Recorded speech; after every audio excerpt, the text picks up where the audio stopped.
in the Philippines. Filipinos are now following careers of local boxing heroes.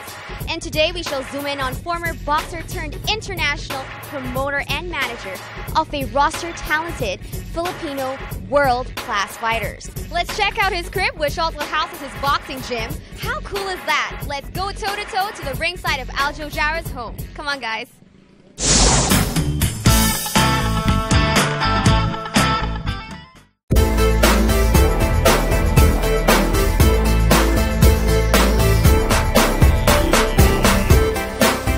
This is my second house. You know, it's not my house. This is my boxing gym.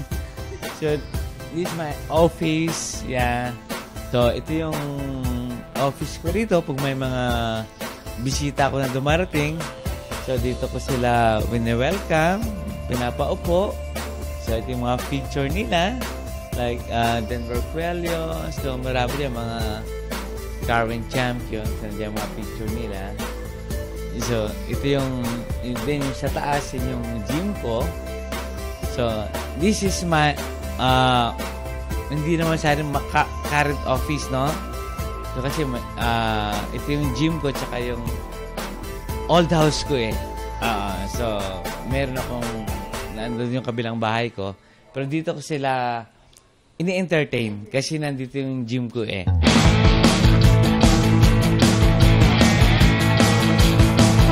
So, ito naman yung rooms na pag may mga foreign boxer ako, like from Japan, China, America. So, dito sila nakatira. Dito ko sila,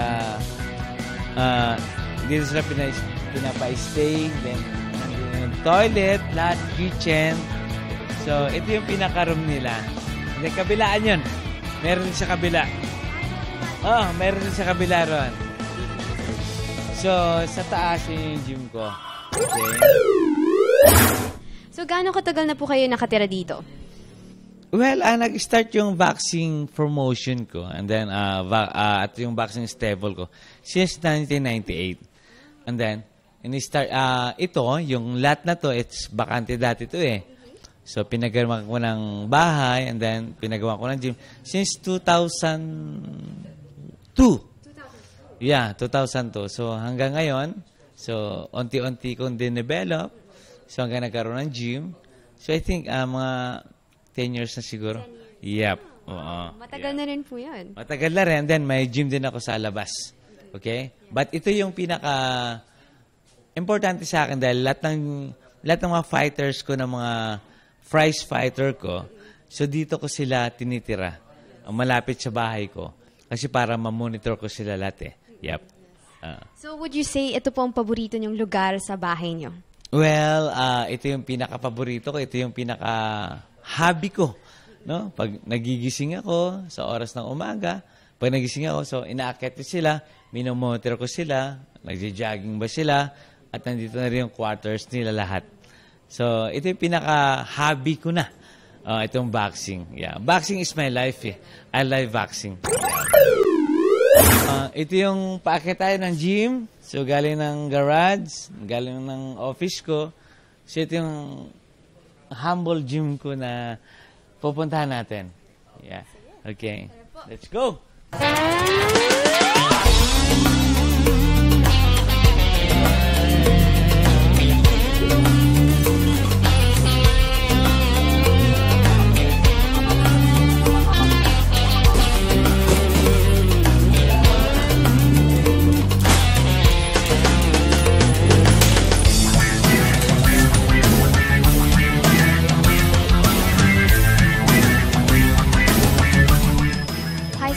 Thank you so much for sharing your lovely home and your gym upstairs. It's so cool to meet you and your athletes, your boxers.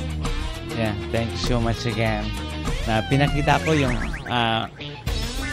pinaka-humble gym ko and then my office and my gym. Sa madaling salita, okay, Haro Boxing is the maker of world champions. Yeah, that's all. I had a blast meeting international boxing promoter and manager to world-class Pinoy boxers Aljo Jaro. And to see his boxing gym was an added bonus. What a knockout experience, guys. See you next time. This is Nicole Ramos of Home Court. Bye.